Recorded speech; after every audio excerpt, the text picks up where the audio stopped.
दोस्तों, अगर किसी लोकतांत्रिक देश में चुनाव के बिना विकास की बात की जाए, तो समझ लीजिए वो विकास नहीं, लोकतंत्र की खुली लूट है।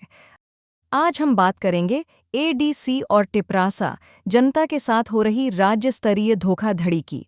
विकास के मुखौटे के पीछे कैसे लूट चल रही है, आज सब सामने रखेंगे। टीटीए-एडीसी क्षेत्र में सालों से विलेज कमेटी वीसी का चुनाव नहीं हुआ। इसका मतलब साफ है, जनता से वोट का अधिकार छीना गया, सवाल पूछने का हक छीना गया, जवाबदेही खत्म कर दी गई। सरकार जानती है, अगर चुने हुए प्रतिनिधि होंगे तो सवाल उठेंगे, हिसाब मांगा जाएगा। इसलिए चुनाव बंद, जवाबदेही बंद। क्या यही सुशासन है?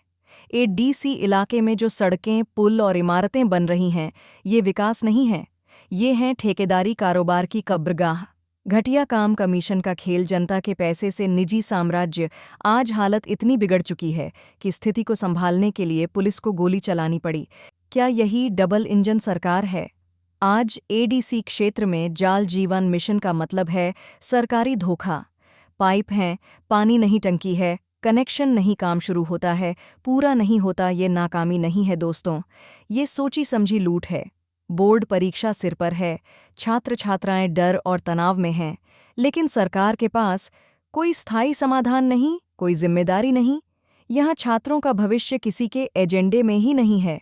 मुख्यमंत्री मंच से कहते हैं रोमन स्क्रिप्ट किसी हालत में नहीं दी जाएगी, और फिर कहते हैं अगर एडीसी में सत्ता मिली तो टिपरासा की सारी मांगें पूरी होंगी। ये भ्रम नहीं है, ये ठंडे दिमाग से की गई धोखेबाजी है। और कुछ तथाकथित जनजातीय नेता मंच पर रोमन स्क्रिप्ट के खिलाफ चिल्लाते हैं, लेकिन सोशल मीडिया पर खुद कोकबोरोक रोमन स्क्रिप्ट में पोस्ट करते हैं। इन्हीं लोगों ने छात्रों का भविष्य बेचा, भाषा का अधिकार बेचा, जमीन और राजनीतिक अधिकार बेचे, सिर्फ अपनी कुर्सी बचाने के लिए।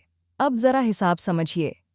टीटीए-एडीसी क्षेत्र में लगभग 587 विलेज कमिटीज हैं, मतलब 587 आदिवासी गांव, 587 चुने हुए स्थानीय प्रतिनिधि होने चाहिए थे। अगर एक वीसी चेयरमैन का भत्ता सिर्फ 5,000 रुपये महीना माने, हर महीने करीब 29 लाख रुपये हर साल, 3,52,00,000 रुपये 9 साल में, 31 करोड़ रुपये से ज्यादा। अब सवाल, जब प्रतिनिधि ही नहीं है तो इस पैसे का हक किसे है? ये पैसा किनके नाम पर खर्च हुआ? बिना चुनाव कराए प्रतिनिधित्व खाली रखकर जो व्यवस्था चलाई जा रही है, वो खामोश शोषण और योजनाबद्ध धोखा है। लेकिन अब वक्त बदल रहा है, जनता जाग रही है। टिपरासा समाज अब झूठे वादों पर भरोसा नहीं करेगा। अब चाहिए चुनाव, अधिकार, सम्मान, असली स्वशासन, वरना ये विकास का मुखौटा एक दिन इतिहास के कूड़ेदान में फेंक दिया जाएगा।